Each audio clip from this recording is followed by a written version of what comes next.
히브리서 13장 1절로 8절 말씀입니다.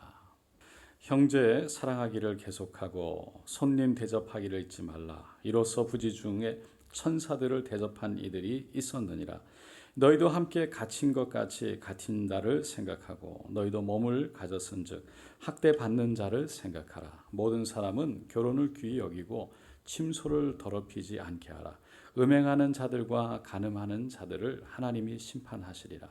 돈을 사랑하지 말고 있는 바를 족한 줄로 알라. 그가 친히 말씀하시기를 내가 결코 너희를 버리지 아니하고 너희를 떠나지 아니하리라 하셨느니라. 그러므로 우리가 담대히 말하되 주는 나를 돕는 이시니 내가 무서워하지 아니하겠노라. 사람이 내게 어찌하리로 하노라. 하나님의 말씀을 너에게 일러주고 너희를 인도하던 자들을 생각하며 그들의 행실의 결말을 주의하여 보고 그들의 믿음을 본받으라. 예수 그리스도는 어제나 오늘이나 영원토록 동일하시니라. 아멘. 오늘 저는 히브리서 13장 1절로 8절 말씀을 통해서 우리를 향한 하나님의 꿈과 기대라는 그런 제목으로 함께 은혜를 나누고자 합니다. 지난주 수요 예배에서 흔들리지 않는 나라라는 제목으로 함께 은혜를 나눴습니다. 지난주 말씀에 보면 두 가지 산이 나옵니다. 하나는 신의 산이고 또 다른 건 시온 산입니다. 신의 산이라는 것은 모세가 광야에서 출애굽한 이후에 하나님께로부터 율법, 십계명을 받은 산이고요. 시온 산은 예수님이 그 십자가에 달리셔서 거기에서 구원을 이루신 산이라고 말씀을 드렸어요. 그래서 우리가 십계명의 그 율법에 거하는 그 신의 산에 머물 것이 아니라 그걸 지나서 결국 이 시온산, 구원이 있는 산에 우리가 머물러야 된다. 그렇게 말씀을 드렸습니다. 왜냐하면 구원이라는 것은 결국 행위로 받는 것이 아니라 예수 십자가의 보혈, 그 하나님의 은혜로 받기 때문이라고 그랬어요.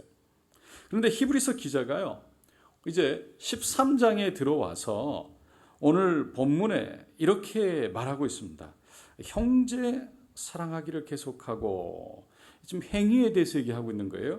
손님 대접하기를 잊지 말라. 이로써 부지 중에 천사들을 대접한 이들이 있었느니라. 너희도 함께 갇힌 것 같이 갇힌 자를 생각하고 너희도 몸을 가졌은즉 학대받는 자를 생각하라.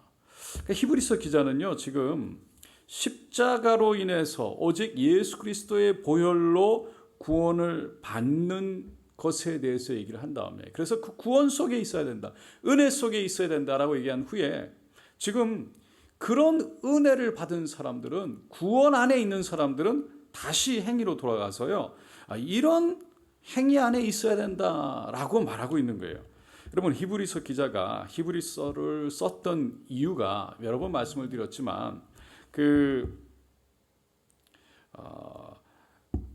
믿던 사람들, 유대인들이 믿지 않던 유대인들과 로마에게 핍박을 받게 되면서 결국은 그 믿음이 흔들리는 것을 보고 오직 예수 안에 구원이 있기 때문에 믿음 흔들리지 말고 그 안에 거해야 된다라고 당부하기 위해서 쓴 거라고 그랬어요. 그래서 죽음까지도 각오해야 되는 핍박 속에서 이 믿음을 지키며 살아야 하는 히브리서, 그 당시에 살고 있던 히브리인들, 그 유대인들, 이스라엘 사람들에게 히브리서 기자는 그 믿음을 가지고 믿음을 지키며 살아가야 한다. 그 구원은 행위가 아니지만 구원받은 후에 우리가 그 믿음 안에 거한다는 것은 다시 말해서 십자가를 지고 가는 모습으로 우리가 살아가야 한다는 것을 강조하기 위해서 오늘 본문을 쓰고 있는 거죠. 유명한 무신론자 중에 로버트 잉거솔이라는 분이 있습니다. 아마 들어보신 적이 있을 거예요. 그분이 어느 날 무신론을 강의하게 되었답니다. 그런데 그 강의 도중에 그분이 이런 말을 했대요. 책상에 시계를 탁 올려놓고 내가 하나님에 대해서 5분 동안 막 욕을 하고 저주를 할 텐데 지금부터 그 5분 안에 하나님이 나를 죽이시지 않으면 하나님은 없거나 아니면 하나님은 실패자다. 그러면서 하나님이 나를 5분 안에 죽여야 된다. 그러고서 막 떠들고 막 소리를 지르고 그랬다는 겁니다.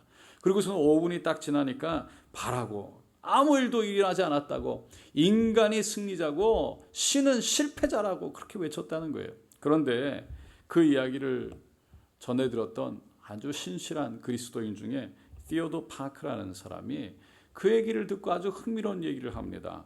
과연 하나님이 실패한 것일까? 오래 참으시는 하나님의 인내를 단 5분으로 단축시키려고 했던 그 인고솔의 시도가 실패한 것은 아닐까? 그랬다는 거예요. 여러분, 하나님의 가장 중요한 성품 중에 하나가 뭡니까? 인내하심이에요. 수천 년을 참아오셨어요.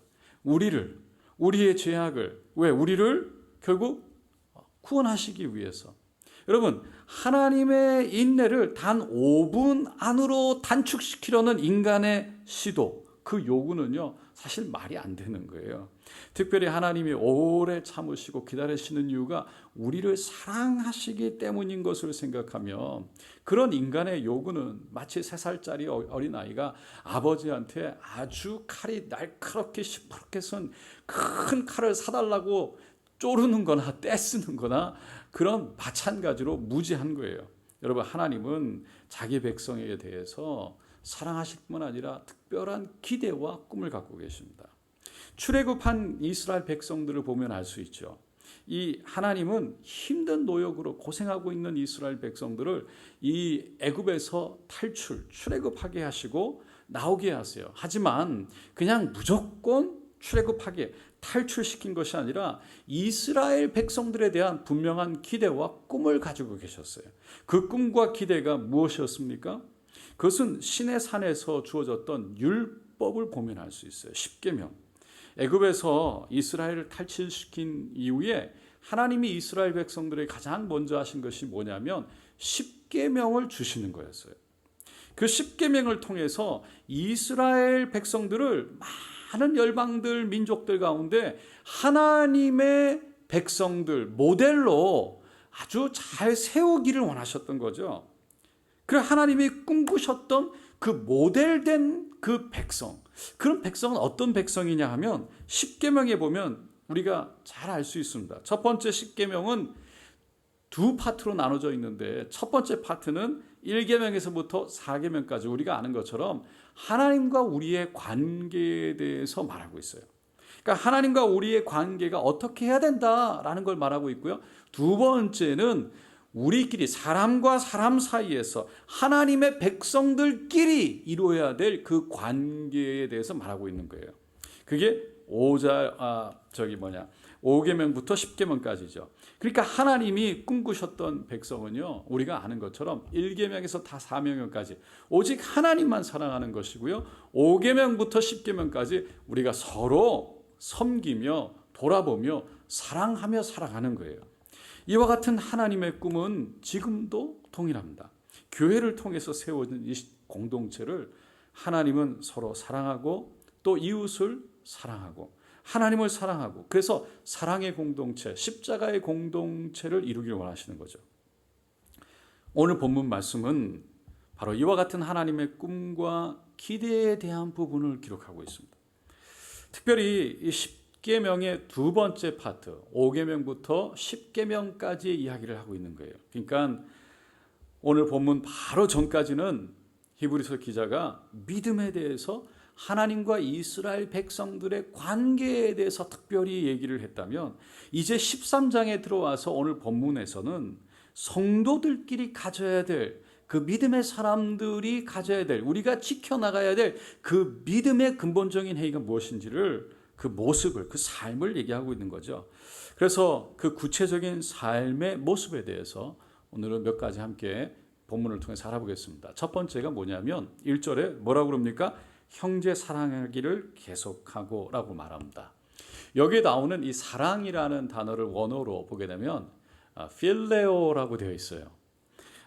필레오라는 것은 우리가 아는 것처럼 흔히 우정에 대한 단어죠. 우정과 같은 단어예요. 그러니까 친구들끼리 서로 사랑하는 거예요. 그러니까 필레오는 어떤 대가를 주고받는 그런 에로스적인 사랑 아니고요. 또 조건 없이 무조건 사랑하는 그런 아가페도 아니에요. 그냥 마음이 서로 통하는 조건 안에서 서로 그 안에서 아끼고 또 대가 없이 서로에게 사랑하고 잘해주는 게 필레오 사랑이라는 거죠. 그런 의미에서 필레오 사랑이라는 것은 우리말로 어떻게 좀 바꿔서 생각해 본다면 정이라고 생각해 볼 수 있을 것 같아요. 정. 그러니까 형제 사랑하는 것을 오늘 본문에서 이와 같은 필레오, 다시 말해서 따뜻한 정을 가지고 형제를 계속 사랑하라라고 히브리서 기자는 말하고 있다는 겁니다. 따뜻한 마음으로 형제를 사랑한다는 것을 히브리서 기자는 좀 더 구체적으로 설명하는데요. 2절에 보면 손님 대접하기를 잊지 말라. 이로써 부지 중에 천사들을 대접한 이들이 있었느니라. 그러니까 히브리서 기자는 마음이 따뜻한 신앙인의 모습, 진정한 신앙인의 모습은 다름 아니라 손님을 잘 대접하는 것이다 라는 겁니다. 손님이라는 것은 그 당시 말로 말하면 나그네예요. 그러니까 나그네라는 것은 누가 받아주지 않으면 있을 데가 없는, 갈 데가 없는, 노숙할 데가 없는 사람이죠. 또 먹을 것을 주지 않으면 결국 굶어야 되고, 누군가가 와서 해코지해도 뭐 어떻게 할 수 없이 그냥 당해야 되는 그런 연약한 사람을 말하는 거예요. 우리가 이 공동체에 대해 생각할 때 참 우리 교회는요, 이 부분에 대해서 참 너무나 귀하게 잘하고 있는 것 같아요.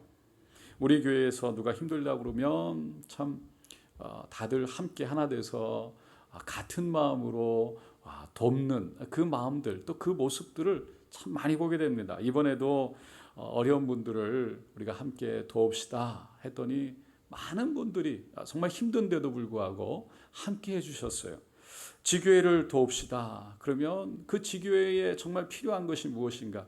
그렇게 함께 하려고 노력하고, 선교지를 도웁시다. 그러면 그 선교지에 오직 예수 복음이 아름답게 전해지기를 원하는 마음으로 함께하는 그 손길들이 얼마나 대단하고 우리 교회가 얼마나 귀중한 소중한 교회인지, 또 감사한 교회인지 다시 한번 생각해 보지 않을 수 없습니다.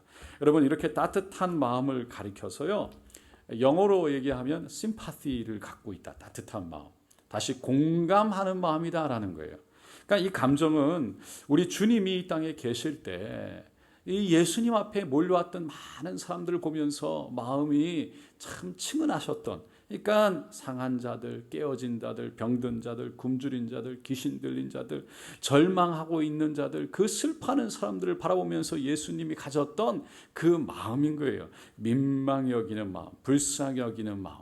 그래서 심파티, 그걸 뛰어넘어서 엠파티가 있는데, 그거는 내가 그 어려움에 있는데도 그 사람의 어려움 속에 내가 들어가서 그 아픔을 함께하고, 함께 고통스러워하고, 또 함께 그 기쁨을 같이 기뻐하는 거, 그게 엠파티예요.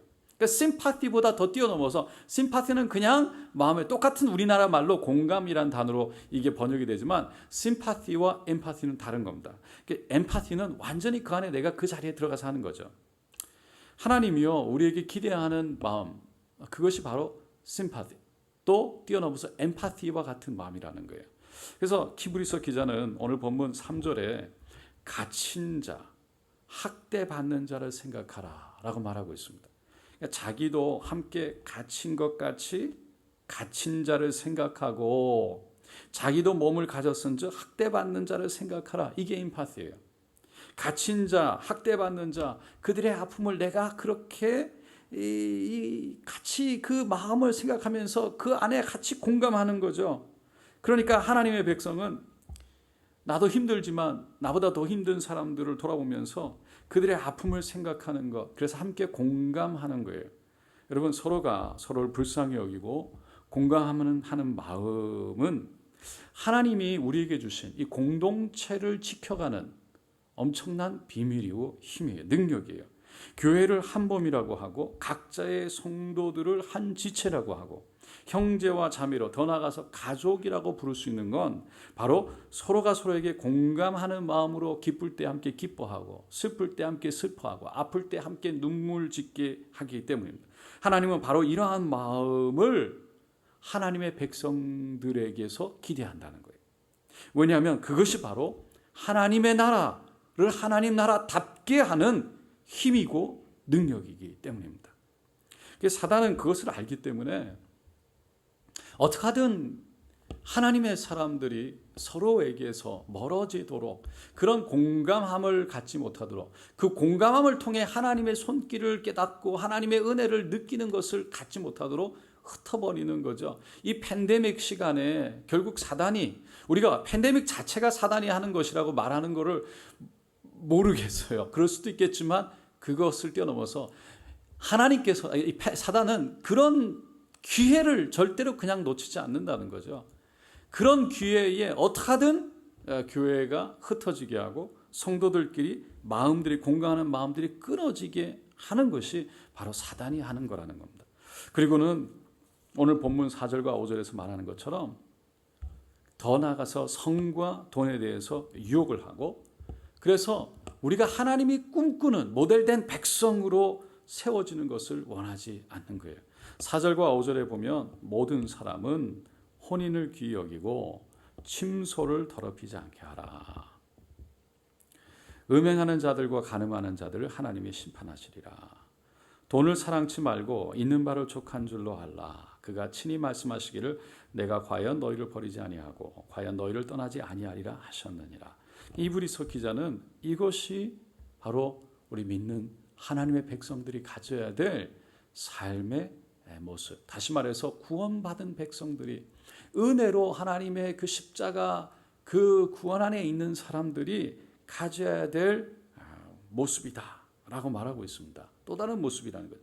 성은 하나님이 인간에게 주신 혼인 안에서 그라는 혼인이라는, 결혼이라는 그 울타리 안에서 마음껏 누리도록 주신 최고의 선물이에요. 그러니까 성은 하나님이 주신 최고의 선물이기 때문에 하나님이 주신 건 깨끗한 거예요. 그리고 성스러운 거예요. 그렇게 깨끗하고 성스럽게 다뤄줘야 되는 거죠. 그런데 사단은 그것을 하나님에서 온 특별한 선물이기 때문에 어떻게 하든지 그거를 가만 놔두지 않는 거죠. 이 땅에 성을 타락하게 하고요, 그 타락한 성들을 마음껏 자기가 원하는 대로 끌고 가는 거죠. 혼전 순결에 대해서 더 이상 세상에서는 젊은이들에게 강요하거나 또 강조하거나 얘기할 때 전체 세상의 문화를 진부하게 만들어 버렸어요. 아주 진부한 가치로 만들어 버렸어요. 수많은 사람들이 외도를 하는데요, 그거를 공공연하게 만들어 버렸어요. 성이 상품화돼서 여기저기 팔리게 해버렸습니다. 게다가 하나님의 축복인 결혼에 대해서도 부정적인 이미지를 갖게 하고요, 그 하나님의 축복은 바로 이성 간의 결합인데 동성 간의 결합으로 만들어버렸어요. 합법화, 제도화 시켜버렸어요. 결혼은 삼위일체 하나님, 성부와 성자와 성령의 하나님이 일체의 그 하나된, 그 하나님의 그 하나된 기쁨, 그 경험을 부부 안에서 서로 경험하도록 하나님이 허락하시는 특별한 선물이에요. 그런데 그런 결혼과 사랑, 그것을 사단은 흩어버리는 거죠. 여러분, 이 결혼과 사랑은 하나님이 만든 것이기 때문에, 그리고 그것을 통해 하나님의 사랑과 하나님의 은혜와 하나님의 그 친밀한 하나됨을, 결국 그 교제됨을 경험하도록 하는 그런 놀라운 축복이기 때문에 이것은 하나님이 이 하나님의 백성들에게 갖는 기대이고 꿈인 겁니다. 그러니까 침소를 더럽힌다는 건 단순히 부부관계에 그 더럽히는 것으로 끝나는 것이 아니라 하나님의 꿈을 더럽히게 되는 것이고 하나님의 기대를 짓밟는 거예요. 여러분, 히브리서 기자는 그래서 침소를 더럽히지 말라, 강력하게 선포하고 있는 겁니다. 돈에 대해서도 권면하죠. 뭐라고 말합니까? 자족하라. 돈을 사랑하지 말라. 돈을 사랑하지 말라는 데는 이유가 있습니다. 돈을 사랑하는 순간 우리가 돈을 움켜쥐는 것이 아니라 돈이 우리를 움켜쥐고 조종하기 시작합니다. 그래서 이 돈을 우리가 붙잡고 가는 게, 돈에 매이게 되면 돈이 우리를 짓누르고 다스리기 시작하는 거죠. 돈을 그 반대로 우리가 다스린다는 것은 히브리 기사가 얘기하는 것처럼, 오늘 본문에서 얘기하는 것처럼 돈을 우리가 다스림을 받는 것이 아니라 다스린다는 건 돈에 대해서 족한 줄로 아는 거죠.